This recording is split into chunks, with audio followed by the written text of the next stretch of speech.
warahmatullahi wabarakatuh. Salam sejahtera bagi kita semua.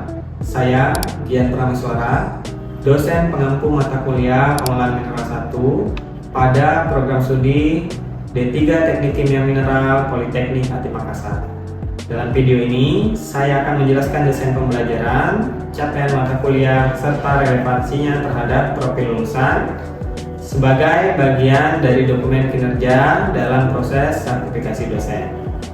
Mata kuliah Pengelolaan Mineral 1 adalah mata kuliah wajib semester 3 dengan bobot 2 SKS teori. Mata kuliah ini membekali mahasiswa dengan dasar-dasar proses pengolahan mineral, hasil tambang, hingga siap diproses lebih lanjut dalam bentuk konsentrat. Fokus utama adalah pada tahap awal proses, mulai dari liberasi mineral, kombinusi, hingga separasi fisik dari mineral-mineral hasil penambangan. Mata kuliah ini merupakan bagian dari rumpun kompetensi inti bidang teknik kimia mineral dan secara langsung mendukung terbentuknya profil lulusan sebagai senior operator dan quality control di industri pengolahan mineral logam dan non-logam.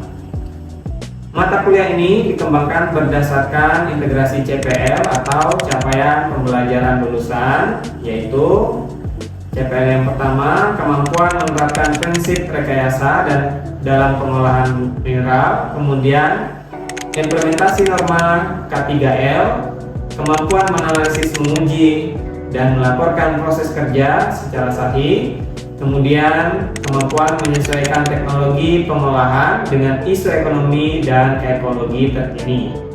Dari CPL ini diturunkan 4 CPMK dan selanjutnya menjadi 7 sub CPMK yang dirancang agar dapat diukur dan diamati secara sistematis sepanjang semester.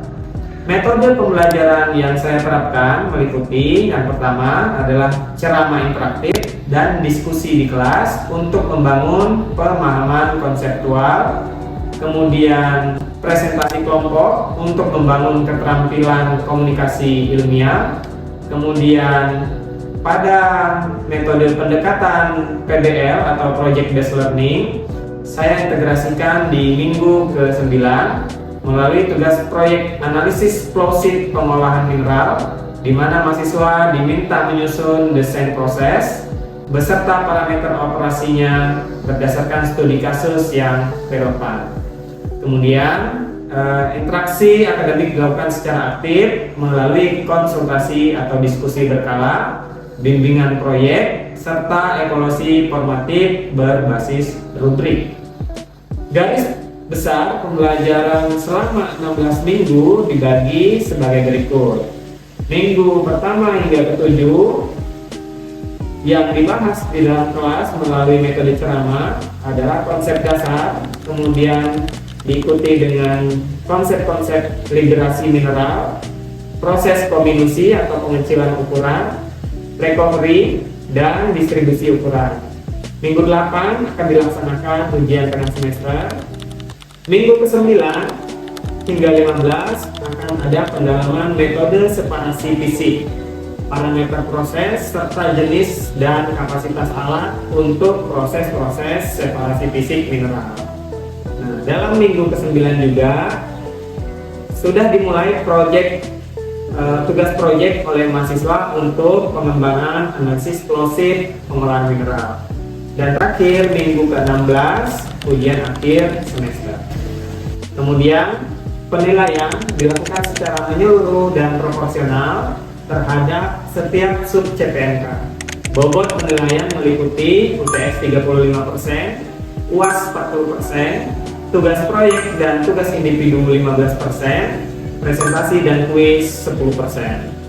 Kriteria penilaian ini dirancang berbasis rubrik dengan indikator yang mencakup ketepatan konsep, kemampuan analisis, sistematika berpikir, serta keberanian menyampaikan argumentasi yang berbau teknis.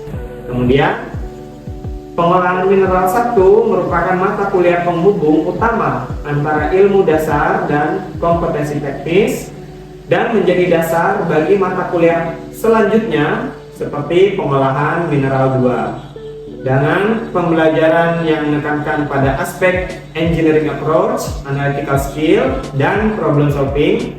Mahasiswa dibekali untuk mampu bekerja di berbagai sektor seperti di sektor industri tambang logam, smelter, hingga manufaktur berbasis bahan mineral.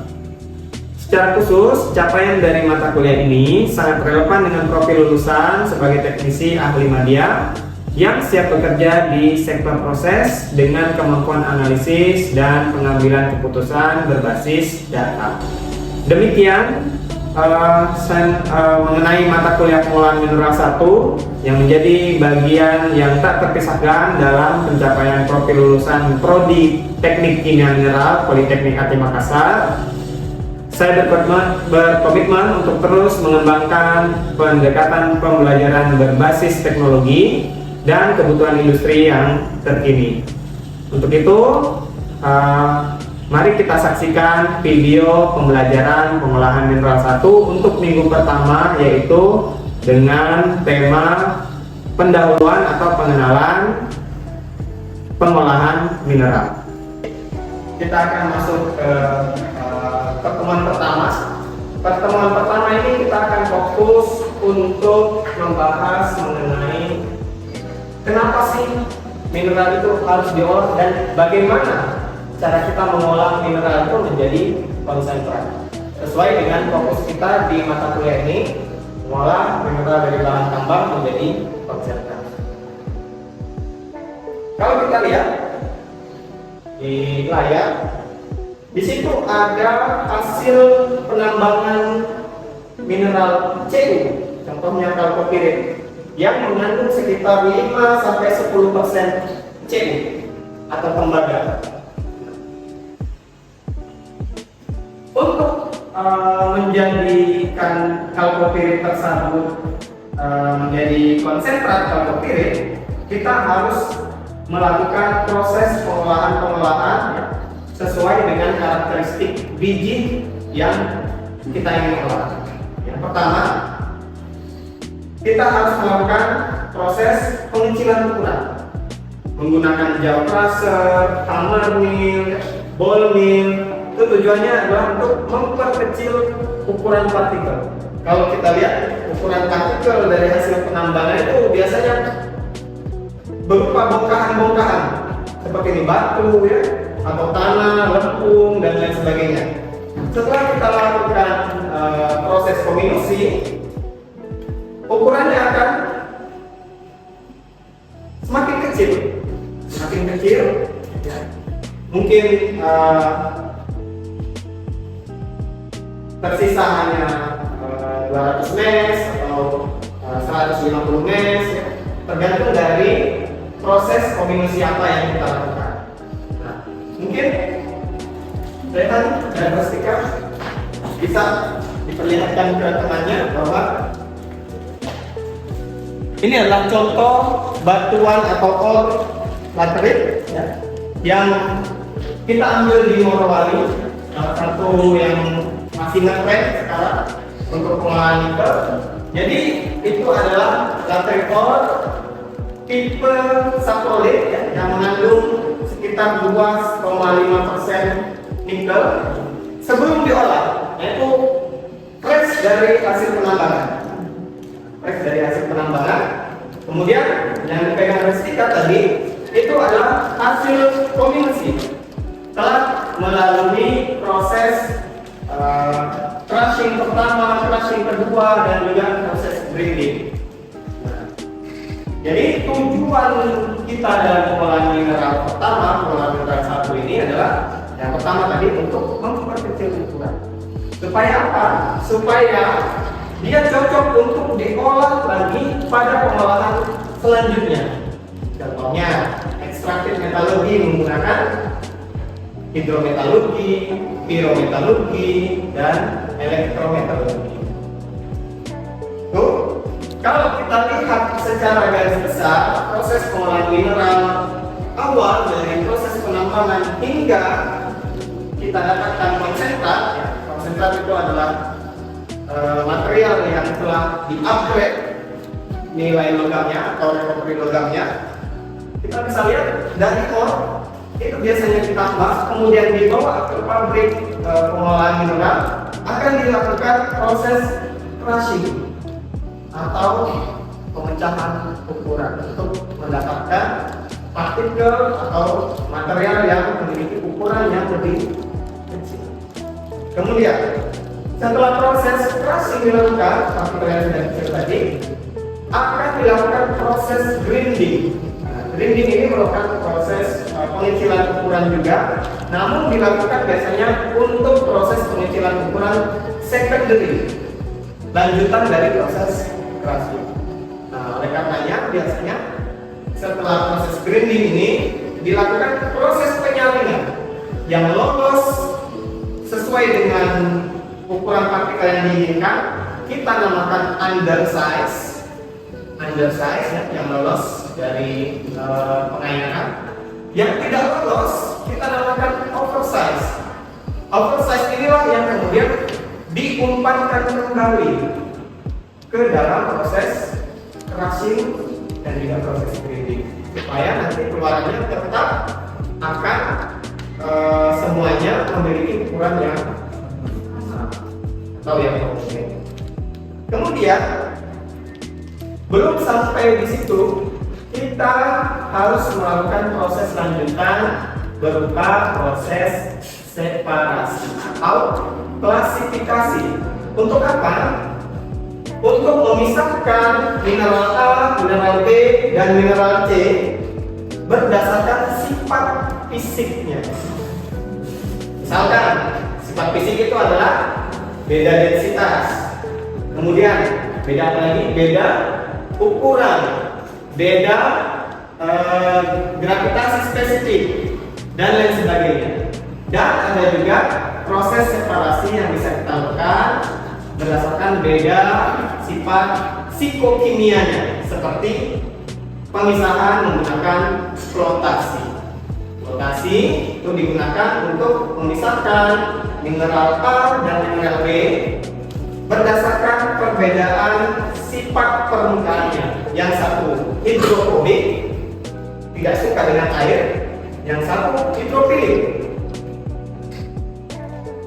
Tiling ataupun limbah dari proses pemisahan ini biasanya disimpan atau diolah kembali, tapi yang produk satunya yang biasa kita sebut dengan konsentrat itu akan diolah lebih lanjut menggunakan proses pirometalurgi, hidrometalurgi, atau elektrometalurgi.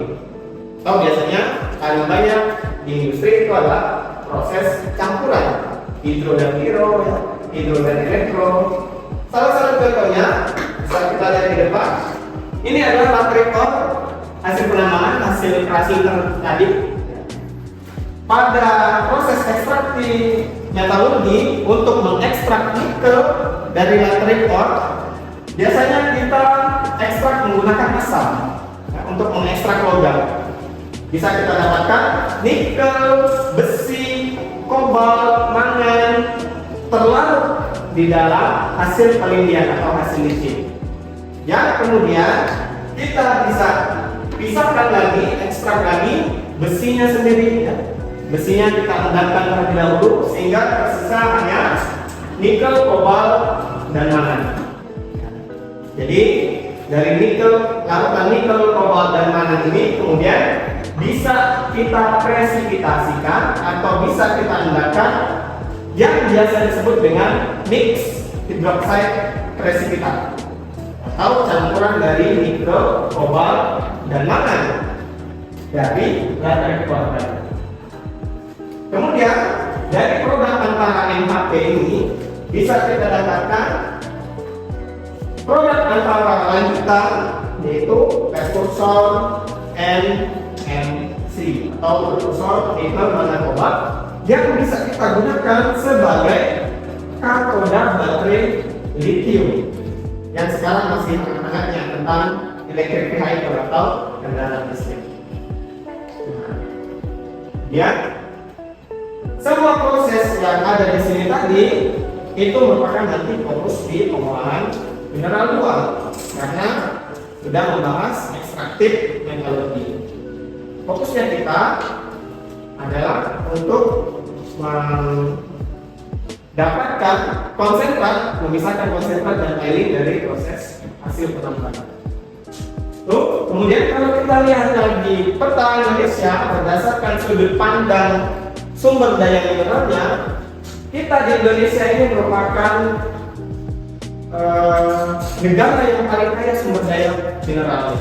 Dari ujung barat hingga ujung timur, kalau kita lihat ya, dari ujung barat di Aceh ini sudah ada endapan gold atau endapan emas. Kemudian beralih ke tengah di Kalimantan banyak batu baranya. Di Jawa sisi selatan pantai Jawa ini terdapat hematit yang merupakan sumber daya dari besi Fe2O3. Kemudian kita di Sulawesi, kita mungkin sudah tahu bersama, kita di Sulawesi ini kita dikelilingi oleh lateritic belt atau sabuk laterit, di mana di situ terdapat mineral-mineral oksida, mineral-mineral oksida dan mineral oksihidroksida yang mengandung pertama besi, nikel, dan mangan dan kobalt. Kemudian di bagian timur kita sudah familiar dengan PT Freeport mungkin ya. PT Freeport di sana terdapat tembaga, emas ya, dan juga sedikit logam tanah jarang. Itu dari sumber daya mineral.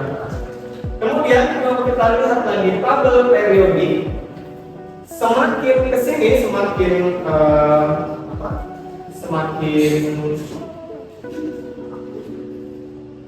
maju peradaban teknologi kita, maka imbasnya adalah semakin langka logam-logam yang diperlukan dari teknologi tersebut.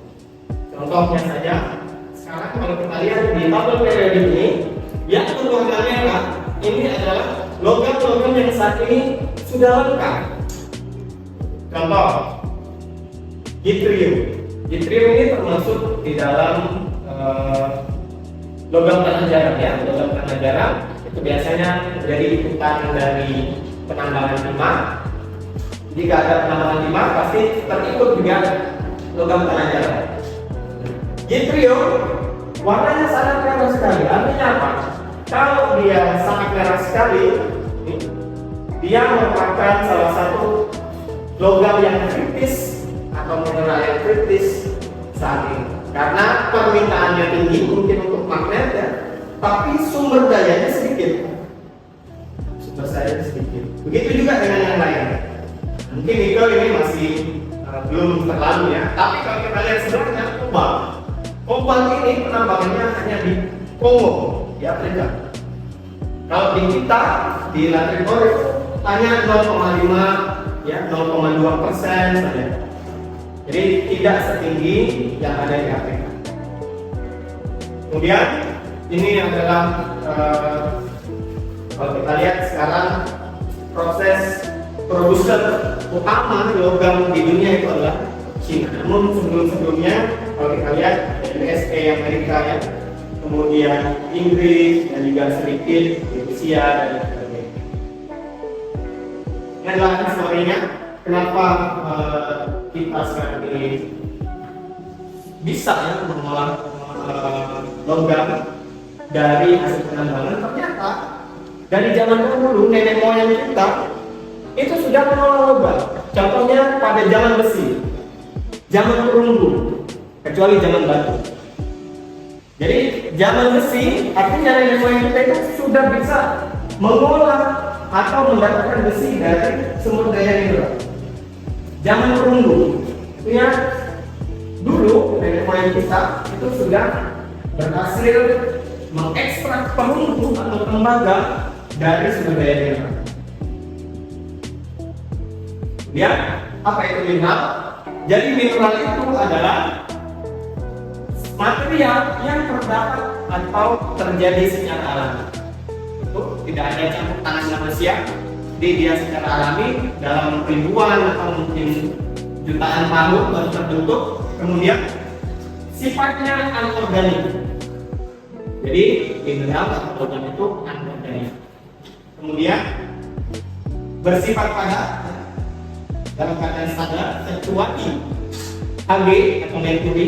Merkuri itu dalam keadaan standar dia cair, kecuali merkuri. Kemudian komposisinya pasti. Misal mineral hematit, komposisinya itu sudah pasti Fe 2 atau 3. Kemudian struktur kristalnya juga pasti. Jadi tersusun pada struktur yang teratur. Kemudian jika kita lihat lagi di dunia ini ada beberapa tipe ore atau tipe mineral. Yang pertama adalah mineral silikat, artinya logam yang berikatan dengan silika. Kemudian ada mineral oksida, logam yang berkaitan dengan oksida, contohnya adalah kasiterit yang merupakan sumber dari timah, SnO2 dan sebagainya. Kalau kita lihat laterite ore yang tadi kita tampilkan itu masuk di mineral oksihidroksida atau logam yang berikatan dengan OH. Oleh karena itulah biasanya digambarkan logam logam dari laterite ore itu digambarkan sebagai mineral oksihidroksida FeOH. Kemudian ada logam mulia. Logam mulia dari namanya bisa kita ketahui bahwa logam ini tidak berdekatan dengan siapapun. Apa contohnya logam mulia? Emas, terus silver atau perak, terus platina, PT. Jadi dia tidak berdekatan dengan molekul apapun. Ini adalah contoh dari mineral kuarsa. Contohnya adalah silika, SiO2 yang berdekatan dengan oksida. Kemudian hematit juga berdekatan dengan oksida. Jadi hematit ini adalah contohnya Fe2O3. Kemudian yang berdekatan dengan OH atau oksihidroksida, contohnya adalah biotit. Ini yang paling banyak sekarang di daerah Sulawesi Tengah, Sulawesi Tenggara, ya, di Morowali, kemudian di Konawe, Halmahera, yang mengandung paling tinggi, logam paling tinggi di laterite itu adalah besi. Kemudian kalkopirit yang terdapat di daerah Papua. Jadi sumber Cu, formulanya adalah CuMeS2, tapi berdekatan dengan sulfur. Kemudian kalsit ya, yang berdekatan dengan karbonat, formulanya adalah CH3. Begitu pula yang lain ya, mengasit, logam tanya jarang, ini berdekatan dengan fosfat PO4.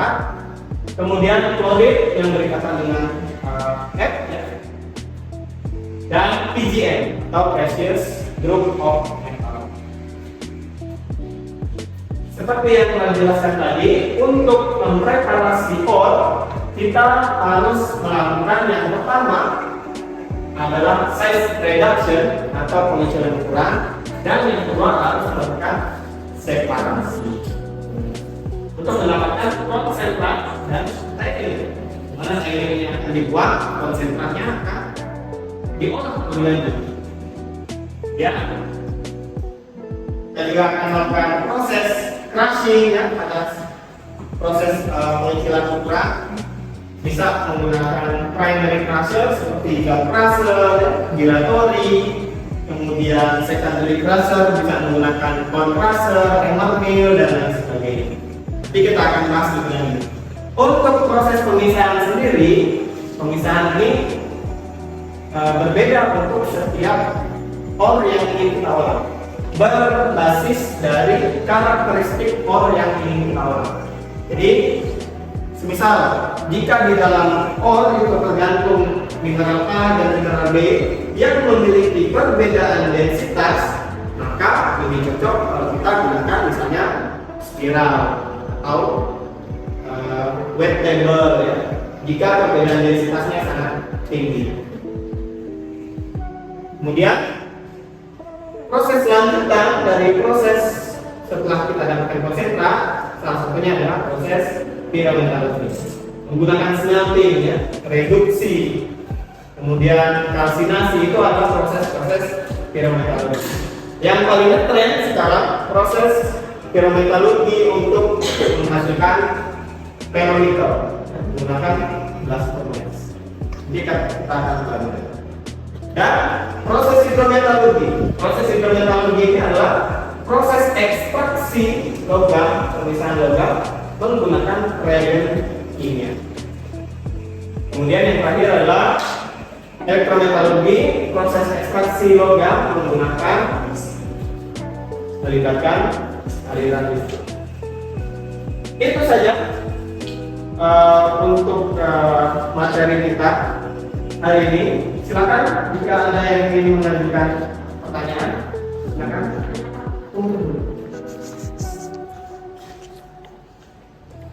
Izin bertanya Pak, nah untuk mineral oksida itu contohnya apa saja ya? Baik, jadi untuk mineral oksida sendiri, kalau kita lihat mineral oksida itu adalah mineral yang berikatan dengan oksigen. Jadi logam yang berikatan dengan oksigen. Contohnya adalah Fe2O3. Fe2O3 atau nama mineralnya adalah mineral hematit, yaitu logam besi atau Fe yang berikatan dengan oksigen. Kemudian selain hematit ada juga contohnya SnO2 atau stannum oksigennya atau timah yang berikatan dengan oksigen yang merupakan sumber dari logam timah. Biasanya logam-logam atau mineral-mineral ini diproses menggunakan proses penyingkiran kumpulan terlebih dahulu, kemudian diproses separasi menggunakan separasi fisik untuk memisahkan densitas yang rendah, karena biasanya densitas dari mineral seperti Fe2O3, Fe3O4 itu memiliki densitas yang tinggi sehingga dia bisa terpisah di konsentrat. Kemudian setelah terpisah di konsentrat dilakukan proses pirometallurgi. Di pirometallurgi contohnya adalah reduksi untuk mengurangi oksigennya sehingga kita mendapatkan logam bernisel. Itu salah satu contoh. Baik, mungkin itu yang bisa saya sampaikan pada pertemuan kali ini. Saya ucapkan terima kasih banyak. Selanjutnya nanti kita akan mengerjakan tugas proyek untuk menyusun flowsheet, proses pengolahan mineral per kelompok. Jadi kelompok A mengerjakan pengolahan mineral untuk mineral oksida, kelompok B mengerjakan untuk pengolahan mineral yang berikatan dengan sulfur, contohnya tadi seperti kalkopirit, ya, pirit, dan kelompok C untuk mineral atau logam yang berikatan dengan hidroksida, contohnya tadi adalah baterai. Itu saja yang bisa saya sampaikan. Semoga bisa menambah wawasan kita bersama. Saya akan akhiri. Terima kasih banyak. Assalamualaikum warahmatullahi wabarakatuh.